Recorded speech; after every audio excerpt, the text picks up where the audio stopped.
So this is my video about Taiwan. I've been to Taiwan twice. I was there with a woman I was in love with at the time, and still miss very much sometimes. Anyways, while I was there, I was very privileged to have dinner with her family and a man who turned out to be a general in the Taiwanese army. Very interesting man. He offered to drink this bottle of Scotch with me that night. It was Chinese New Year's, and so I said yes, of course. You know, when a general asks you if you want to kill a bottle of Scotch with him, you say yes.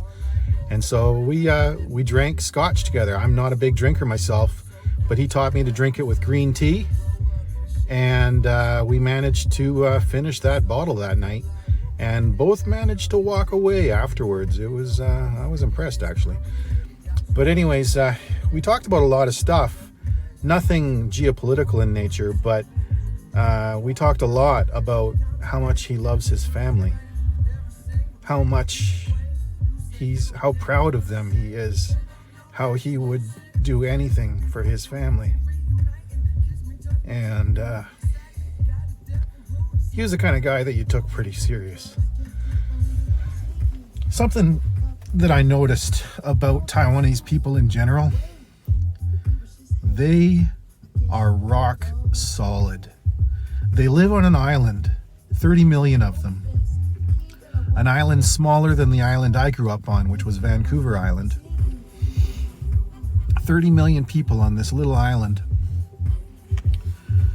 Right across the water from 1.5 billion people run by Beijing, who insists that Taiwan belongs to them, despite the fact that Taiwan exists because they were chased out of Beijing like 50 or 70 years ago or something.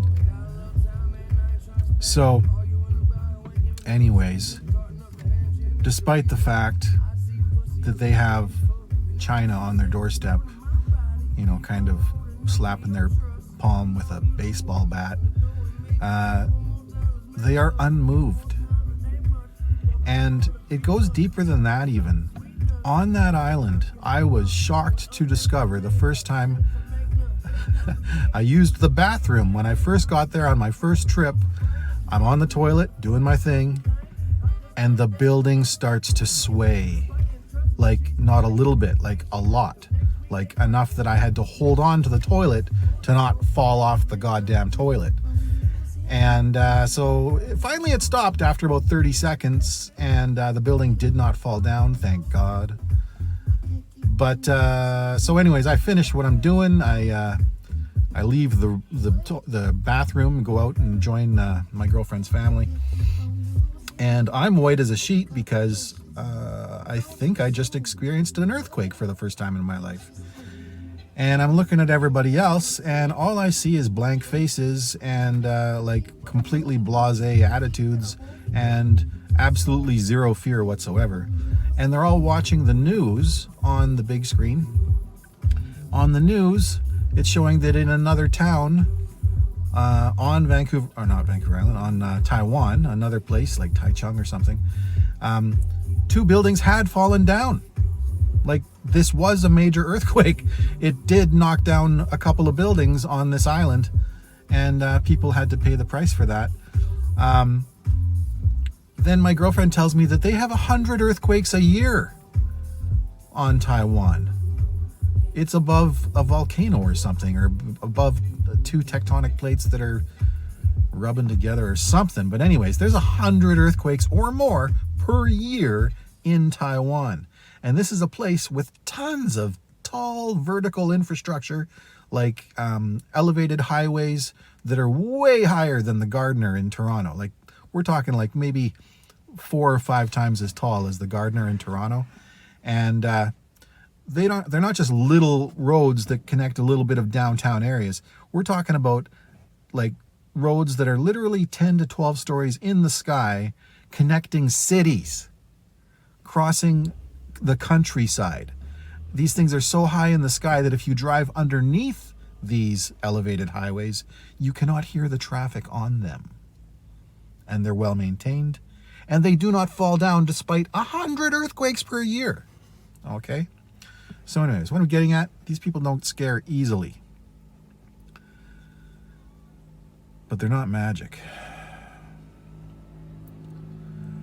China has, through the miracle of the one-child policy that they had from the late 70s until 2015, they've ended up with more than 11 million spare men that have almost no chance of finding a wife and who are of current war-fighting age. That's 11 million dudes just sitting around waiting with nothing to do but join the army. The population of Taiwan is 30 million people. Anyways, so what else can I tell you about Taiwan that's interesting?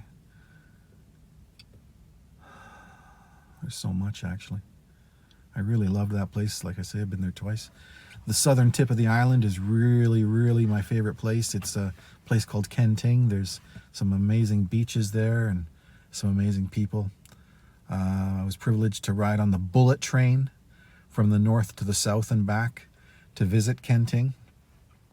The bullet train was amazing. We traveled at 272 kilometers per hour while I sipped a coffee and enjoyed the view. What else can I tell you?